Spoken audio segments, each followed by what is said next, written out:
নমস্কার। এখনকার prime time news নিয়ে আমি আপনাদের সাথে আছি মৃন্ময়, আর আপনারা দেখছেন নিউজ বাংলার নেটওয়ার্ক।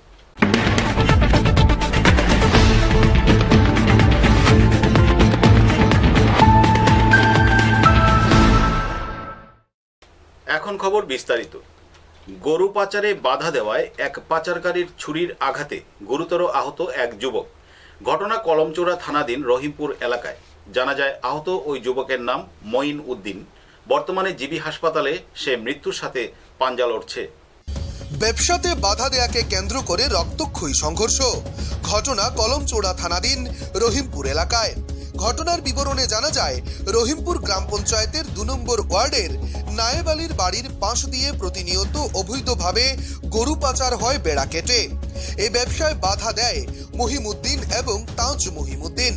বাড়ি থেকে ১ লক্ষ টাকা নিয়ে তার আত্মীয়ের বাড়িতে যাওয়ার সময় রহিমপুর বাজারে সামগ্রী কিনে তার আত্মীয়ের বাড়িতে যাওয়ার উদ্দেশ্যে রওনা হয়ে বাইকে বসতেই পেছন দিক থেকে এসে দিনে দুপুরে ছুরি দিয়ে দুটো ঘা দেয় মোহাম্মদ ইব্রাহিম, বয়স ৩২-এর এক বখাটে যুবক, যার পিতার নাম তনু মিয়া।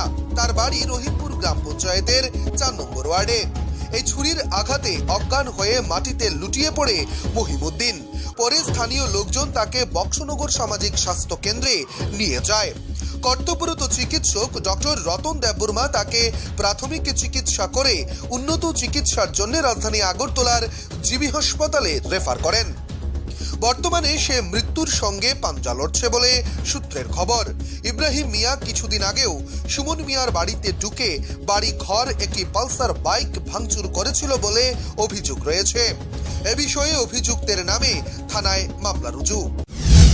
ঘটনাটা অঙ্কিতা লিয়া হয়েছে, বাজারও আইসেটে তার হরিরে গাই ইয়াত দিতে বললে ওই কমলনগর যাইব, গাড়ি তুলে দিতে বললে বাজার করে যাইব। কে গাই দিছে? কে অঙ্কিতা লেগে দিছে না গিরে দিতে? কে গাই দিছে? কে গাই দিতে?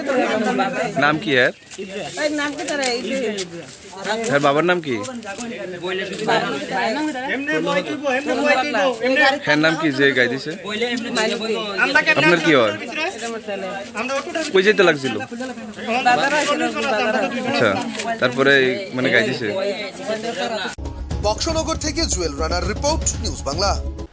শুক্রবার রাজধানীর দশরথ দেব ভবনে তৃণমূল কংগ্রেসের উদ্যোগে এক সভা অনুষ্ঠিত হয়।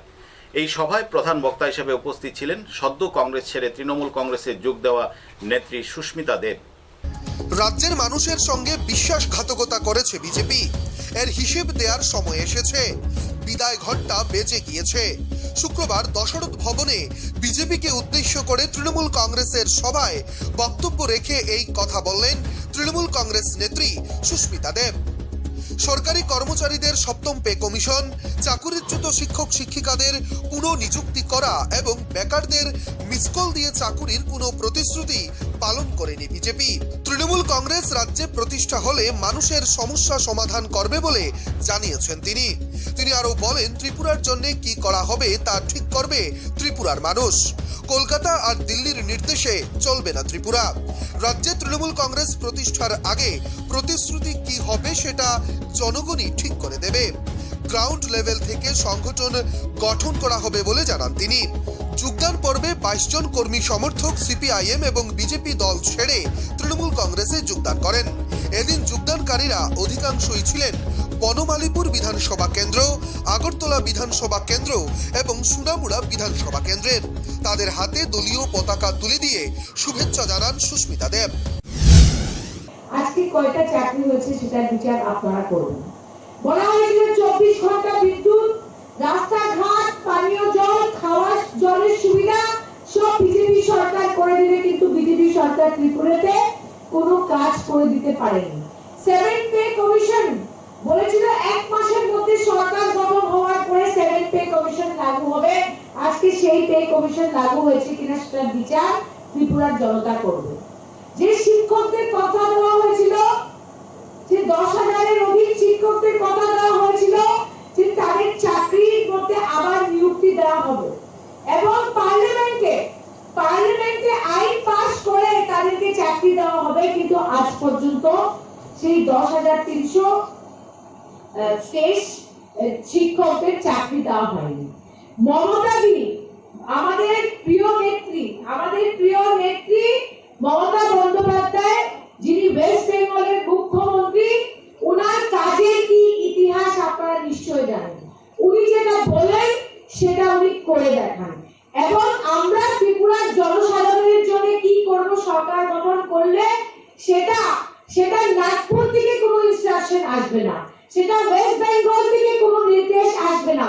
ত্রিপুরার জনসাধারণের সম্মুখে গিয়ে আপনারা আমাদের নির্দেশ দিবেন যে সরকার হলে আমাদের ত্রিপুরার জন্য কি করতে হবে। বাইরের কেউ এসে ত্রিপুরার মানুষের কি আকাঙ্ক্ষা এবং তাদের কি আশা সেটা বাইরের মানুষ কেউ বলবে না, ত্রিপুরার মানুষ সেটা সেই সিদ্ধান্ত নেবে।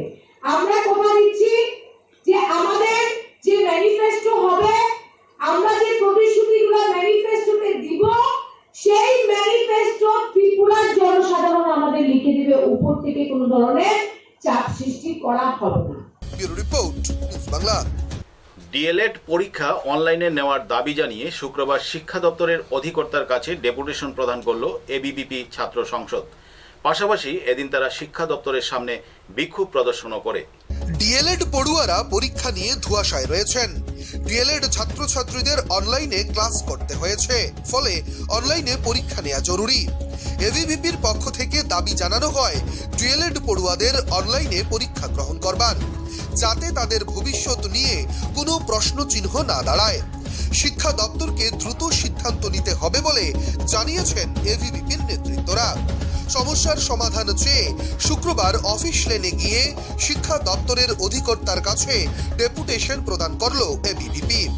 3 দিনের সময়সীমা বেঁধে দিয়ে ছাত্রছাত্রীদের স্বার্থে উচ্চ শিক্ষা দপ্তর সিদ্ধান্ত নিতে দাবি জানান এবিভিপির নেতা রূপম দত্ত, নয়তো এবিভিপি পরবর্তী পদক্ষেপ নেবে বলে জানান তিনি। পাশাপাশি এদিন শিক্ষা দপ্তরের সামনে বিক্ষোভ দেখায় বিজেপির ছাত্র সংগঠন এবিভিপির ছাত্রছাত্রীরা। আপনারা সবাই অবগত আছেন যে ত্রিপুরা রাজ্যের ডিএলএড স্টুডেন্টের সমস্যা নিয়ে অনেক দিন থেকে ওরা ছাত্রছাত্রীরা আন্দোলন করে আসছে।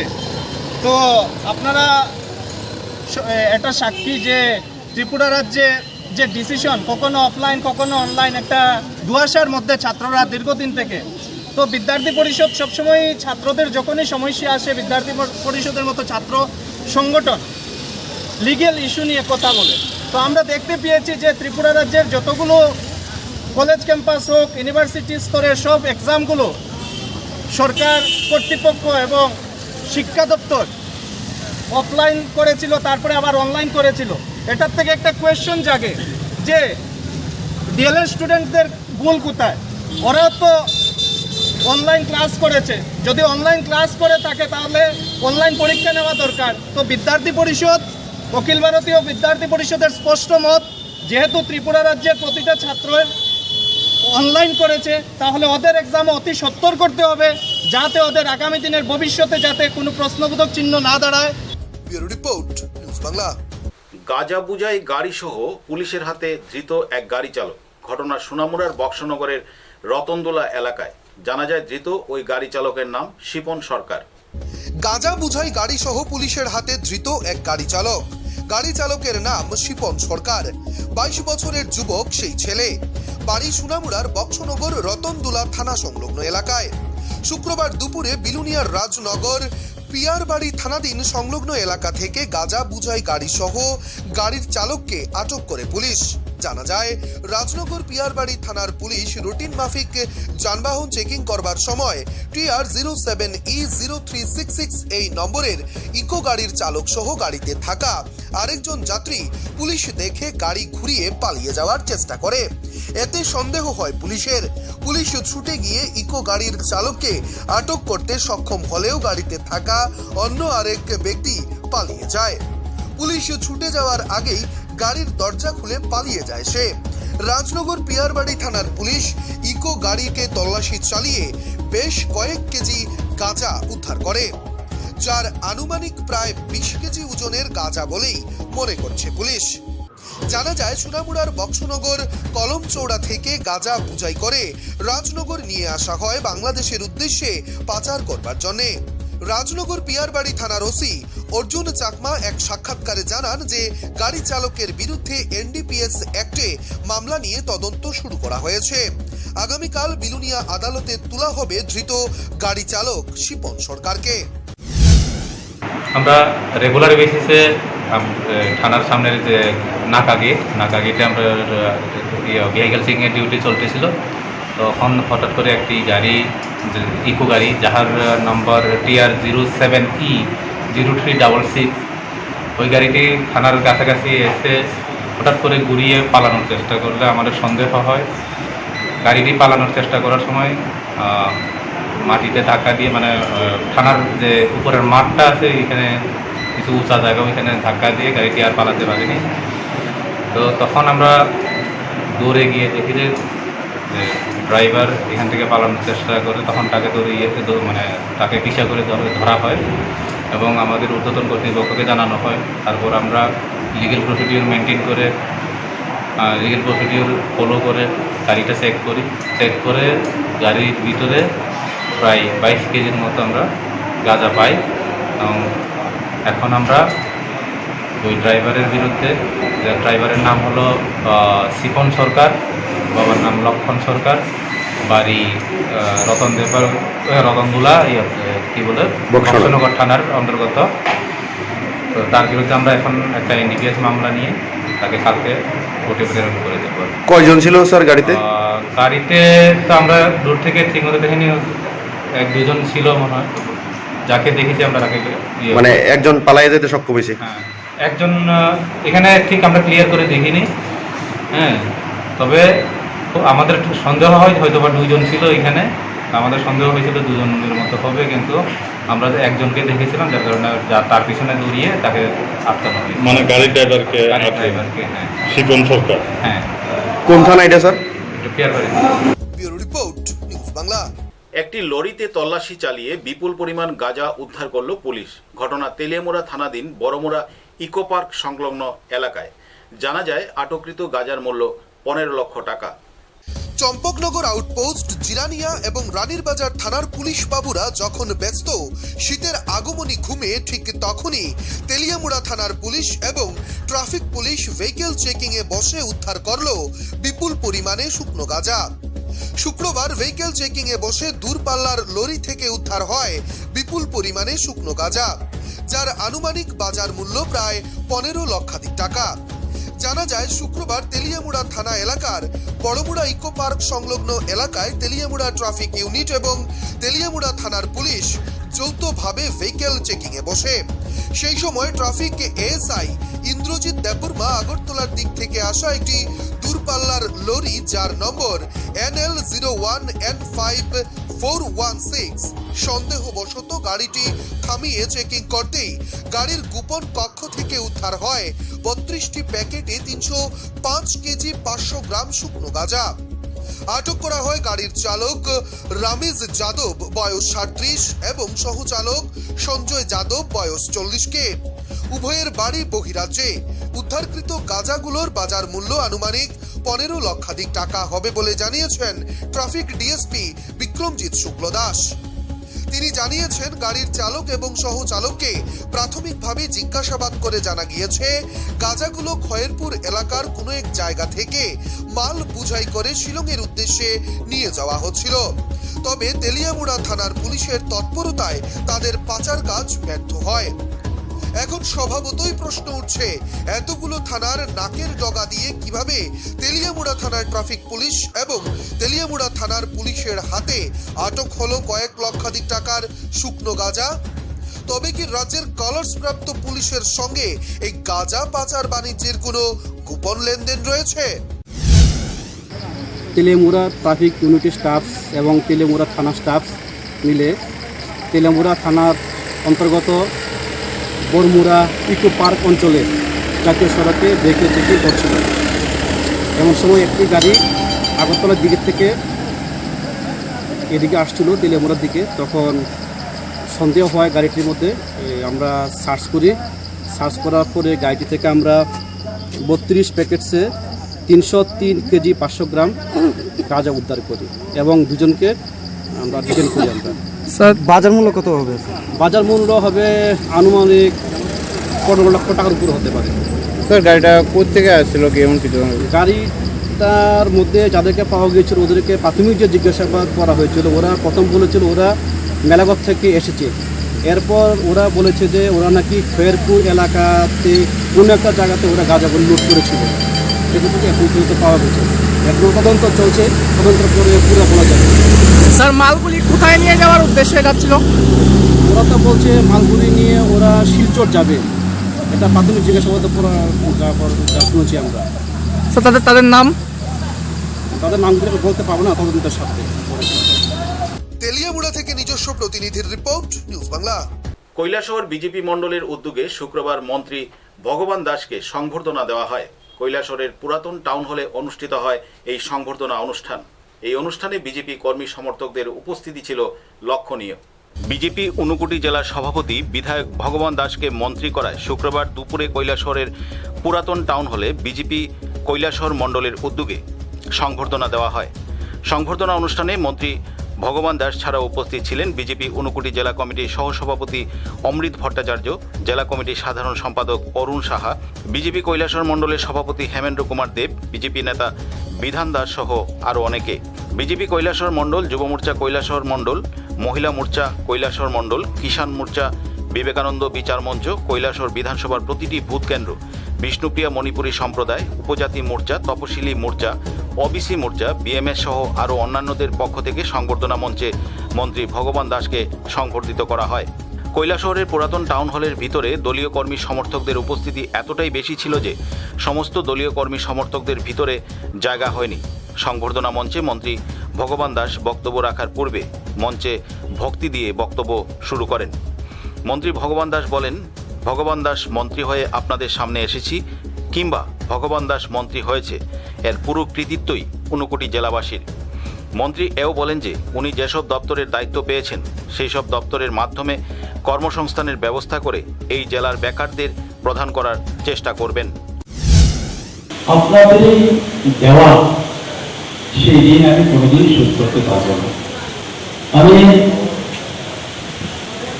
মন্ত্রী হয়েছি কিছুদিন আগেও ত্রিপুরা বিধানসভার একজন সদস্য ছিল, কলিয়াচরের বিধায়ক ছিল। মাননীয় মুখ্যমন্ত্রী এবং আমার মাননীয় রাজ্য সভাপতি ওনাদের আশীর্বাদ আমার মাথার উপর এসে আমি জেলার মধ্যে কাজ করতাম আপনাদের সঙ্গে থেকে। এবার আমাদের দায়িত্ব দিয়েছেন প্রশাসনিকভাবে গোটা রাজ্যে কাজ করে। কৈলাসহর থেকে দেবাশিস দত্তের রিপোর্ট, নিউজ বাংলা। ভোটের আগে অনেক প্রতিশ্রুতি দিলেও ভোটের পর 3.5 বছর অতিক্রান্ত হয়ে যাওয়ার পরও ভাগ্যে জুটেনি একটি সরকারি ঘর কিংবা বৃদ্ধ ভাতা। এমনটাই অভিযোগ কমলাসাগর বিধানসভার মধুপুর পঞ্চায়েতের 90 বছরের স্বামীহারা বৃদ্ধা আশুলতা সরকারের। ভোট আসে ভোট যায়, জনগণের খবর রাখার মতো কোনো নেতাকর্মীদের চিন্তাধারা নেই। আবার ভোট চলে গেলে সেই চিন্তাধারা কিংবা জনগণের দুঃখ দুর্দশার মুছার কেউ থাকে না। এমন একটি দৃশ্য দেখা গেল কমলাসাগর বিধানসভা মধুপুর পঞ্চায়েতের 6 নম্বর ওয়ার্ড এলাকায়। 90 বছরের স্বামীহারা বৃদ্ধা অসহায় হয়ে বর্তমান সরকারকে দায়ী করলেন। তিনি বলেন, ভোট আসার পূর্বে অনেক কাকুতি মিনতি করে ভোট চেয়ে বিভিন্ন প্রতিশ্রুতি দিয়েছিল, আর ক্ষমতায় আসার পর একটিবারের জন্য চোখ ফিরে তাকানোর সময়টুকুও তাদের নেই। 90 বছর হওয়ার পরেও মেলেনি বয়স্ক ভাতা। গত 6 বছর পূর্বে সেই 90 বছরের বৃদ্ধা আশুলতা সরকারের স্বামী ধীরেন্দ্র সরকার প্রয়াত হন। স্বামীর মৃত্যুর পর সেই বয়স্ক মহিলা অসহায় হয়ে পড়েন। একটি মাটির ঘরে কোনো রকমে দিন যাপন করে যাচ্ছেন। যদিও বৃদ্ধার 3 ছেলে রয়েছে, সকলেরই নুন আনতে পান্তা ফুরায় অবস্থা, যার পরিপ্রেক্ষিতে গত কয়েক বছর যাবৎ অনেক কষ্ট করে দিন যাপন করতে হচ্ছে। এদিকে সেই বৃদ্ধা আশুলতা সরকার বলেন, সরকার আসার পূর্বে তার দাবি ছিল একটি ঘরের ব্যবস্থা করে দেওয়ার, অন্তত মাথা গোজার ঠাঁই হবে। দেব দিচ্ছি করে 3.5 বছর পার করে দিল। এলাকার কোটিপতির ঘরে সরকারি ঘর গেলেও কিন্তু ভাগ্যে জুটেনি আশুলতা সরকারের ঘরে একটি সরকারি ঘর। দফায় দফায় নাম লিখে নিয়ে আশ্বস্ত করেছিল ঘরের ব্যবস্থা করা হবে। তিনি এক প্রকার কান্নায় ভেঙে পড়লেন। গত 2 দিন পূর্বে বৃষ্টির ফলে যে ঘরে মাথা গোজার ঠাঁই ছিল সেই ঘরটিও ভেঙে পড়ে যায়। যদিও তিনি অল্পেতে বেঁচে যান। বর্তমানে সেই ঘরের মধ্যে একটি পলিথিনের বেড়া দিয়ে কোনো রকমে রাত কাটাতে হচ্ছে। তাই তিনি বর্তমান সরকারের নিকট দাবি রাখলেন অন্তত একটি ঘরের ব্যবস্থা করে দেওয়ার, তার পাশাপাশি বয়স্ক ভাতার ব্যবস্থা করার। এখন দেখার বিষয় বর্তমান শাসক দলের মধুপুর পঞ্চায়েতের মাতব্বরদের নজরে আসে কিনা। আর সেই দিকে তাকিয়ে আছেন 90 বছরের বৃদ্ধা আশুলতা সরকার। কবে তার ভাগ্যে জুটবে সরকারি একটি ঘর। শরীর আমার ফুটা ভরে আছে গা, ফুটা ভরে আছে গা, ভাত তো দেয় না, আমি কেমনে চলি আমি? আপনি পঞ্চায়েত জানাইছিলেন? ও তারা কি বলছে? তারা কোনো কয় না।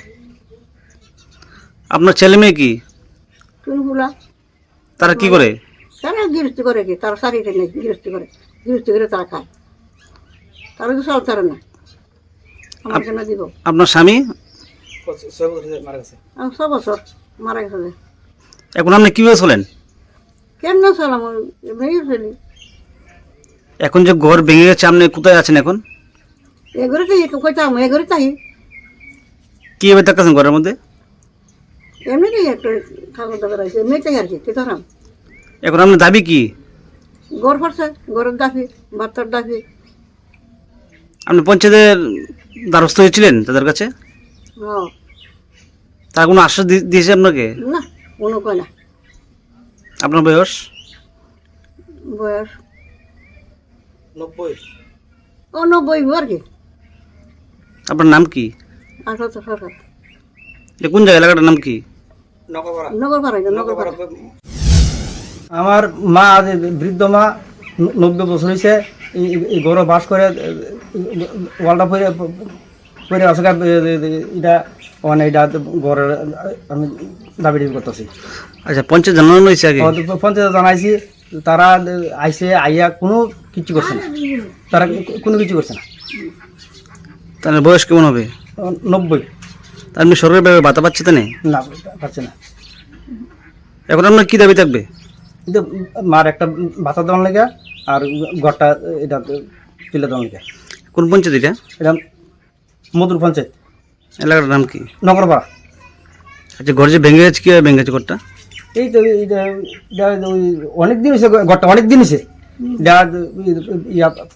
ফাটা দিতে যে এই যে আজকে 2 দিন হয়েছে, এটা বৃষ্টি মিলে ভেঙে পড়ে গেছে। এখন যে ভেঙে গেছে তাহলে কোথায় থাকে এখন? ঘরের মধ্যে এই গরু বাস করে, এই গরু ওই একটা পলিথিন কাগজ টাঙাইয়া এই গরু বাস করে। কমলা সাগর, প্রতিনিধি রিপোর্ট, নিউজ বাংলা। বিভিন্ন দাবি নিয়ে অনির্দিষ্টকালের জন্য 102 অ্যাম্বুলেন্স পরিষেবা বন্ধ রাখল সিপাহীজলা জেলার অ্যাম্বুলেন্স চালক ও স্বাস্থ্যকর্মীরা। বিভিন্ন দাবি দাওয়া নিয়ে অনির্দিষ্টকালের জন্য পরিষেবা বন্ধ রাখল 102 অ্যাম্বুলেন্সের সিপাহীজলা জেলার কর্মীরা। ঘটনার বিবরণে জানা যায়, 102 অ্যাম্বুলেন্সের কাজে যোগ দেওয়ার পর থেকে গত 1.5 বছর যাবৎ অ্যাম্বুলেন্স চালক এবং স্বাস্থ্যকর্মীদের মাসিক বেতন থেকে প্রায় 1,500 টাকা ইপিএফ ফান্ডের নামে কাটা হচ্ছে। এই টাকার হিসেব চাইতে গেলে সিপাহীজলা জেলার 2 জন কর্মীকে দীর্ঘদিন ধরে অ্যাবসেন্ট করে রেখে দিয়েছে কর্তৃপক্ষ। কর্মীদের অবিলম্বে চাকরিতে পুনর্বহাল করা সহ সমস্ত কর্মীদের মাসিক বেতনের হিসেব দেওয়ার দাবিতে শনিবার বিশালগড় অফিস টিলা কালীবাড়ি মাঠে অনির্দিষ্টকালের জন্য 102 অ্যাম্বুলেন্স পরিষেবা বন্ধ রেখে ধর্ণা ও বিক্ষোভ প্রদর্শনে বসেছে অ্যাম্বুলেন্স চালক ও স্বাস্থ্যকর্মীরা। সংবাদ মাধ্যমের মুখোমুখি হয়ে 102 অ্যাম্বুলেন্সের কর্মীরা জানান, তারা তাদের স্টেট কোঅর্ডিনেটর আশিস চৌধুরীর সঙ্গে ফোন করে ইপিএফ ফান্ড সহ তাদের বেতন সম্পর্কে জানতে চান। তখন আশিস চৌধুরী কর্তৃক তাদের দুর্ব্যবহারের শিকার হতে হয় বলে অভিযোগ করেন কর্মীরা, এবং এর পরিপ্রেক্ষিতে 2 জন 102 অ্যাম্বুলেন্স কর্মীকে অনির্দিষ্টকালের জন্য অ্যাবসেন্ট করে দেওয়া হয়েছে। উক্ত ঘটনাবলী সম্পর্কে তারা জেলাশাসক থেকে শুরু করে শ্রম দপ্তর সর্বত্রই জানিয়েছেন। তাদের দাবি যতদিন পর্যন্ত পূরণ হচ্ছে না ততদিন পর্যন্ত পরিষেবা বন্ধ রাখার সিদ্ধান্ত নিয়েছে সিপাহীজলা জেলার 28 জন অ্যাম্বুলেন্স কর্মী। কারণ হয়েছে, আমরা যখন 2020-2021 যে করোনা মহামারীর মধ্যে আমি একবার বিশ্রামগঞ্জে এই কোভিড পেশেন্ট নিয়ে বেহুশ হয়েছিলাম। তারপরে আমি তানেরে ফোন করছি যে আমরা যেই হেলথ যে ওরা কাটে এবং পিএফ কাটে ওই কাগজটা দেওয়ার লাগে, তখন তাইনে আমরা 3 মাস টাইম দিয়েছিল। 3 মাস পরে আমি যখন আবার পুনরায় তাইনেরে এই ফোন করছি যে স্যার আমরা তো এই মনে অ্যাক্সিডেন্ট হইতেই পারে, যেহেতু করোনা মহামারীর মধ্যে যে লড়াই করতেছি, তখন তাইনে আপনার লোক কোয়েশ্চেন করছে হাউ আর ইউ, মানে তুমি কে, তুমি কি লিডার? তখন আমরা বলছি যে না স্যার, আমরা লিডার না, আমরা পাও না, যেটা আমরা থেকে 1,500 টাকা করে প্রতি মাসে স্যালারি কাটতেছেন ওইটা আমরা দেন, যেটা আমরা প্রতিশ্রুতি দিয়েছিলেন। তারপরে আমরা যেই একটা অ্যাডভার্টাইজমেন্ট দিছে আমাদের মাননীয় মুখ্যমন্ত্রী, যেটা আমরা জনসাধারণের ভালো লাগিয়া, ওইটার মধ্যে যখন আমরা কমপ্লেন রেজিস্টার করতে চাইছি, প্রথমত মনীষরে অ্যাবসেন্ট দেওয়া হয়েছে। যখন কালকে পাশাপাশি আমি যখন আবার এটার মধ্যে কথা কইছি, আমারও অ্যাবসেন্ট দিছে, এবং আমরারে কোনো রকম কোনো লেটার ছাড়া, আর আমরা যখনই আমরা দাবিটা তারা থেকে চাই, তখন তারা যা ইচ্ছা তাই ব্যবহার করে। যে আমরা যে একটা গণতন্ত্র আছি, বিপ্লব দেবের নেতৃত্বে যে গণতন্ত্র দেশটার আছি, কিন্তু 102 মধ্যে আমরা চাকরি করে মনে হয় যে 102 যেমন ইংরেজ চালাইতেছে, সেম ক্যাটাগরি সেমভাবে তারা ব্যবহার করে। আমরা কোনো মনের কথা শেয়ার করার মতো তার কাছে নাই। এখন আপনারা কি চাইছেন? এখন আমরা চাইছি, যেহেতু আমরা কাজ করছি, আমরা পিএফের টাকা যেটা আমরা কাটতে রাখতেছে, ন্যায্য পাওনাটা এটা আমরা দেওয়া হোক। তারপরে 1 বছর পরে আমরা বেতন বাড়ানোর কথা, তারা যে প্রতিশ্রুতিটা আমরা দিয়েছিল ওইটা পূর্ণ করুক, আর যতদিন পূর্ণ না করব ততদিন আমরা এই চাক্কা জাম থাকবো। যে 102 অ্যাম্বুলেন্স সার্ভিস আছে ত্রিপুরার মধ্যে, এটার সবাই আমরা একসাথে হয়ে সেটা অনির্দিষ্টকালের লিগে স্ট্রাইক ডাক দিছি। স্ট্রাইক ডাক দেওয়ার কারণ হলো, আমরা বিগত 1.5 বছর ধরে এটার মধ্যে কাজ করতেছি, এবং এই যে কোভিড সিচুয়েশনে যে করোনা মহামারী গেছে, ওই সময় আমরা নিজের জান বাজি রেখে সেটা এটার মধ্যে কাজ করছি। এখন আমরা বিগত 4-5 মাস আগে আমাদের যে পিএফের টাকা আছে ওইটার আমরা হিসাব চাইতেছি, অফিস থেকে আমরা কোনো রকমের হিসাব দিতেছে না, যার কারণে আমরা অফিসে হিসাব চাইলে তারা আমরা বিভিন্ন হুমকি টমকি দিয়ে সেটা আমরা দাবাই রাখে, যাতে আমরা মুখ খুলতে না পারি। গতকালকে আমরা যে সিএম হেল্পলাইন নাম্বার দিছে, ওইটাতে যখন আমরা আমাদের যে সমস্যাগুলি আছে এই যে আমরা রেজিস্টার করতাম চাইতেছি, তখন অফিসে যাই না সেটা আমরা অনির্দিষ্টকালের লিগে অ্যাবসেন্ট দিয়ে দিছে, যাতে আমরা কাজে না আই, এবং কোনো রকম লেটার ছাড়া। আমাদের যেটা আমরা মুখ্যমন্ত্রী অ্যাডভার্টাইজ করতে দিচ্ছে, ওই অ্যাডভার্টাইজটা আমরা বন্ধুরার সাথে শেয়ার করছি, ওইটা তাই না যাই না আমরা কাজ থেকে বাই করে দিতে চাই।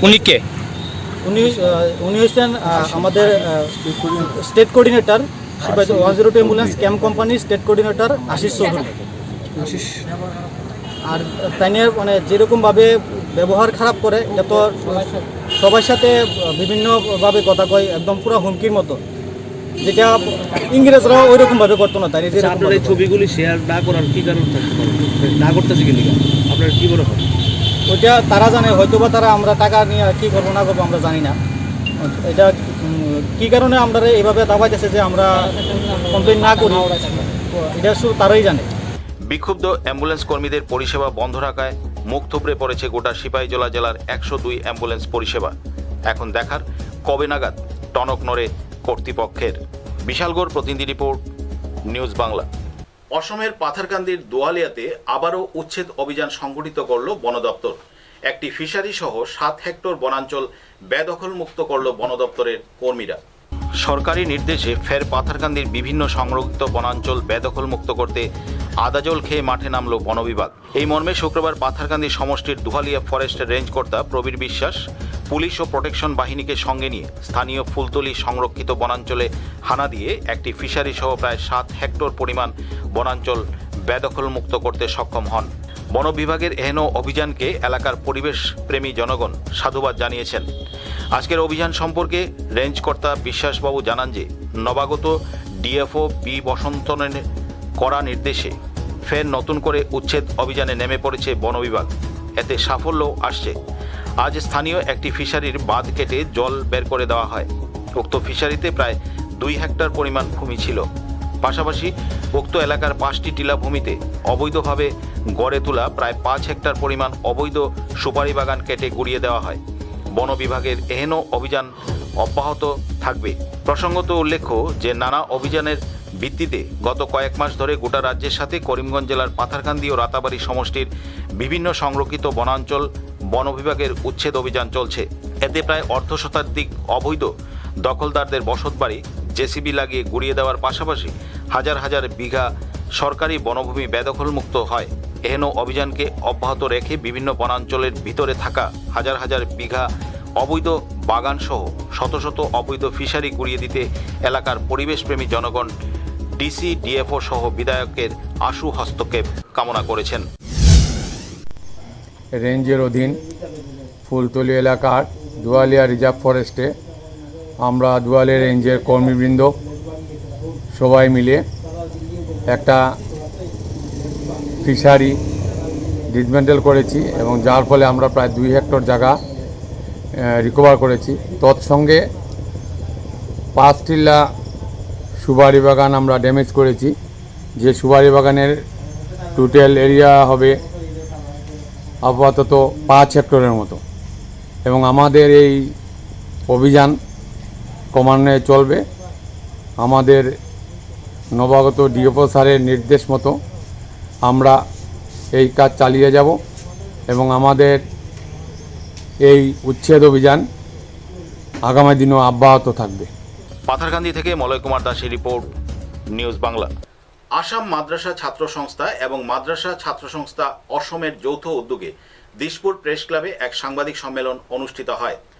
মাদ্রাসায় পাঠদানের সময়সীমা 2024 সাল পর্যন্ত বৃদ্ধি করে ছাত্রছাত্রীদেরকে FM এবং MM বিভাগ পরিপূর্ণ করার সুযোগ করে দেওয়ার জন্য এই সাংবাদিক সম্মেলনের মাধ্যমে সরকারের কাছে আবেদন জানানো হয়। দিশপুর প্রেস ক্লাবে সারা আসাম মাদ্রাসা ছাত্র সংস্থা এবং মাদ্রাসা ছাত্র সংস্থা আসাম যৌথভাবে দিশপুর প্রেস ক্লাবে এক সাংবাদিক সম্মেলন অনুষ্ঠিত করে। উক্ত সাংবাদিক সম্মেলনে আমসার কেন্দ্রীয় সভাপতি মাওলানা ইকরামা মঞ্জুর চৌধুরী এবং MS এর কেন্দ্রীয় সভাপতি মৌলানা ওয়াজিদুজ্জামান বলেন, আসাম রিপিলিং বিল 2020 মাধ্যমে ইতিমধ্যে সরকারি মাদ্রাসাগুলোকে স্কুলে রূপান্তরিত করার প্রক্রিয়া চলছে, যার দরুন মাদ্রাসা শিক্ষায় এক অচল অবস্থা সৃষ্টি হয়েছে। বিশেষ করে বর্তমান পাঠরত চূড়ান্ত বর্ষ, ইন্টারমিডিয়েট, FM এবং FM বর্ষের হাজার হাজার ছাত্রছাত্রীরা চরম বিপাকে পড়েছে। তাদের ফাইনাল ক্লাস সম্পূর্ণ করার সুযোগ পাচ্ছে না। মাদ্রাসার ছাত্রছাত্রীর দীর্ঘ 6 থেকে 7 বছর পরে প্রথম চূড়ান্ত বর্ষ ইন্টারমিডিয়েট পরীক্ষা বসে, কিন্তু ইন্টারমিডিয়েট উত্তীর্ণদের সার্টিফিকেটের তেমন কোনো মূল্য নেই। এটা একটা অপরিপূর্ণ সার্টিফিকেট, যার দরুন ইন্টারমিডিয়েটের এই সার্টিফিকেট দিয়ে তারা অন্য কোনো প্রতিষ্ঠানে ভর্তিও নিতে পারবে না, কারণ তাদেরকে আরও 3 বছর পরে MF বর্ষে উত্তীর্ণ হওয়ার পর মাধ্যমিকের মর্যাদা প্রদান করা হয় এবং FM উত্তীর্ণ সার্টিফিকেট দিয়ে মাদ্রাসার ছাত্ররা অন্য যে কোনো সাধারণ শিক্ষা প্রতিষ্ঠানে ভর্তি হতে পারে। বর্তমানে ফাইনাল ক্লাস সম্পূর্ণ করতে না পারায় দুশ্চিন্তায় দিন কাটাচ্ছেন ইন্টারমিডিয়েট উত্তীর্ণ হাজার হাজার ছাত্রছাত্রী। তাদের ভবিষ্যৎ আজ অন্ধকারের দিকে। তাদের 7 থেকে 8 বছরের পড়াশোনার সব কিছু বেকার যাচ্ছে। তাই মানবিক খাতিরে মাদ্রাসার বর্তমান পাঠরত ছাত্রছাত্রীদের ভবিষ্যতের কথা চিন্তা করে তাদেরকে পুরনো পাঠ্যক্রম অনুযায়ী চূড়ান্ত বর্ষের ক্লাসগুলি পূর্ণ করতে দেওয়ার দাবি জানানো হয়েছে। ইতিমধ্যে শিক্ষা বিভাগ 2022 সাল পর্যন্ত সময়সীমা বৃদ্ধি করার কথা বলেছিল, যদিও সেটা পর্যাপ্ত নয়। সেই সময়সীমাকে অন্ততপক্ষে 2024 পর্যন্ত বাড়িয়ে দেওয়ার দাবি জানায় আমসা এবং MSA। এতে করে মাদ্রাসার চূড়ান্ত বর্ষে পাঠরত ছাত্ররা, বিশেষ করে ইন্টারমিডিয়েটের ছাত্ররা নিজেদের চূড়ান্ত বর্ষ পরিপূর্ণ করার সুযোগ পাবে।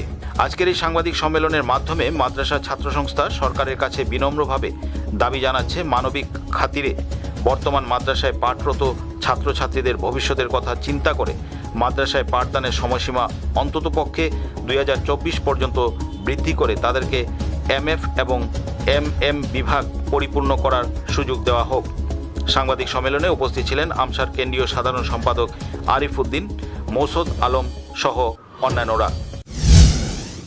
আজি আমি সদু অসম মাদ্রাসা ছাত্র সংস্থা আমসা আৰু মাদ্রাসা ছাত্র সংস্থা অসম MSA আমি আজি যৌথভাৱে দিশপুৰ প্ৰেছ ক্লাবত আমি এটা সংবাদমেলৰ আয়োজন কৰিছোঁ। কাৰণ আপোনালোকে নিশ্চয় অৱগত যে আসাম ৰিপিলিং বিল 2020 যিটোৰ জৰিয়তে অসমৰ মাদ্ৰাসা শিক্ষা প্ৰতিষ্ঠানসমূহ ইতিমধ্যে স্কুললৈ ৰূপান্তৰিত কৰাৰ প্ৰক্ৰিয়া আৰম্ভ হৈছে, যাৰ বাবে আমাৰ অসমত বৰ্তমান পাঠৰত হাজাৰ হাজাৰ মাদ্ৰাসাৰ শিক্ষাৰ্থীসকল বিপদত পৰিছে, তেওঁলোকৰ জীৱন বৰ্তমানে অন্ধকাৰৰ দিশত গতি কৰিছে। সেইটো কাৰণে আমি চৰকাৰক আজি দাবী জনাবলৈ খুজিছোঁ যে ইমান দিনৰ পৰা 6-7 বছৰৰ পৰা যিসকল ছাত্ৰ ছাত্ৰীসকল পঢ়া শুনা কৰি আছিলে তেওঁলোকক মানৱিক দৃষ্টিৰে চাই তেওঁলোকে যাতে আকৌ ইণ্টাৰমিডিয়েট FM আৰু MM এই মাদ্ৰাছাৰ এই ফাইনেল ইয়াৰ অৰ্থাৎ চূড়ান্ত বৰ্ষসমূহ যাতে ছাত্ৰ ছাত্ৰীসকলে দিব পাৰে আৰু তেওঁলোকে এই চাৰ্টিফিকেট পাই বেলেগ এটা ইনষ্টিটিউচনে এডমিশ্যন ল'ব পাৰে। বিশেষকৈ আমি ইণ্টাৰমিডিয়েট উত্তীৰ্ণ ল'ৰা ছোৱালী ষ্টুডেণ্টৰ কথা ক'ব খুজিছোঁ। তেওঁলোকে 6 বছৰ ধৰি মাদ্ৰাছাত পঢ়া শুনা কৰাৰ পিছত এতিয়া তেওঁলোকে ইণ্টাৰমিডিয়েটৰ যিটো চাৰ্টিফিকেট পাইছে এই চাৰ্টিফিকেটটোৰ তেনেকৈ ভেলু নাই। যদি তেওঁলোকে তেওঁলোকক আৰু যদি 3 বছৰ সুযোগ দিয়া হয় তেতিয়াহ'লে তেওঁলোকে FM পৰীক্ষাটো দিব পাৰিব আৰু অৰ্থাৎ মাদ্ৰাছা স্নাতক ডিগ্ৰীটো তেওঁলোকে অৰ্জন কৰিব পাৰিব আৰু এই স্নাতক ডিগ্ৰী অৰ্জনটো কৰাৰ পিছত তেওঁলোকে এই চাৰ্টিফিকেটটোৰ জৰিয়তে বেলেগ ইনষ্টিটিউচনত গৈ তেওঁলোকে ভৰ্তি হ'ব পাৰিব, এডমিশ্যন ল'ব পাৰিব। সেইকাৰণে চৰকাৰক আমি কৈছোঁ, ইতিমধ্যে আমি চৰকাৰে শিক্ষা বিভাগৰ পৰা ঘোষণা কৰা হৈছে যে 2022লৈকে পাঠদানৰ অব্যাহত থাকিব বুলি, মাদ্ৰাছাত পুৰণি পাঠ্যক্ৰম অনুযায়ী পাঠদান চলিব বুলি চৰকাৰৰ পৰা ঘোষণা কৰা হৈছিল। যদিও সেই 2022লৈকে সময় দিলে নহ'ব, অন্ততঃপক্ষে 2024 চনলৈকে মাদ্ৰাছাত পাঠদান অব্যাহত ৰাখিলে মাদ্ৰাছাৰ সেইখিনি ছাত্ৰীয়ে FM দিব পাৰিব আৰু তেওঁলোকে মাদ্ৰাছাৰ চূড়ান্ত যিটো পৰীক্ষা মাদ্ৰাছা স্নাতক ডিগ্ৰীটো তেওঁলোকে অৰ্জন কৰি বেলেগ ইনষ্টিটিউচনত যাব পাৰিব। চাৰ্টিফিকেট তেওঁলোকৰ মাদ্ৰাছাত কিমান দিন কষ্ট কৰি পঢ়া শুনা কৰা এটা কামত আহিব। আৰু চৰকাৰে যদি সেইখিনি সময় তেওঁলোকক নিদিয়ে, 2024লৈকে সময় মাদ্ৰাছা ছাত্ৰ ছাত্ৰীসকলক নিদিয়ে, তেতিয়াহ'লে হাজাৰ হাজাৰ মাদ্ৰাছা ছাত্ৰ ছাত্ৰীসকলৰ ভৱিষ্যত অন্ধকাৰ হ'ব। আমি চৰকাৰক বিনম্ৰভাৱে অনুৰোধ জনাইছোঁ, শিক্ষা বিভাগক অনুৰোধ জনাইছোঁ যে যাতে মাদ্ৰাছা ছাত্ৰ ছাত্ৰীসকলে এডমিশ্যন ল'ব পাৰে। বিশেষকৈ ইণ্টাৰমিডিয়েটত যে হাজাৰ হাজাৰ ছাত্ৰীসকলে পঢ়া শুনা কৰি আছে তেওঁলোকৰ যাতে এইখিনি সময় দিয়ে আৰু 2024লৈকে চনলৈকে মাদ্ৰাছাত পাঠদান অব্যাহত ৰাখে, যাতে বৰ্তমানে যিসকলে পঢ়া শুনা কৰি আছে তেওঁলোকে তেওঁলোকৰ কোৰ্চ ফাইনেল চূড়ান্ত বৰ্ষটো কমপ্লিট কৰিব পাৰে আৰু চাৰ্টিফিকেট লৈ তেওঁলোকে ইয়াৰ পৰা উত্তীৰ্ণ হৈ যাব পাৰে। পাথারকান্দি প্রতিনিধি রিপোর্ট, নিউজ বাংলা। এখনকার মতো প্রাইম টাইম নিউজ এ পর্যন্তই। আমাদের পরবর্তী সংবাদ দেখার জন্য চোখ রাখুন নিউজ বাংলার পর্দায়।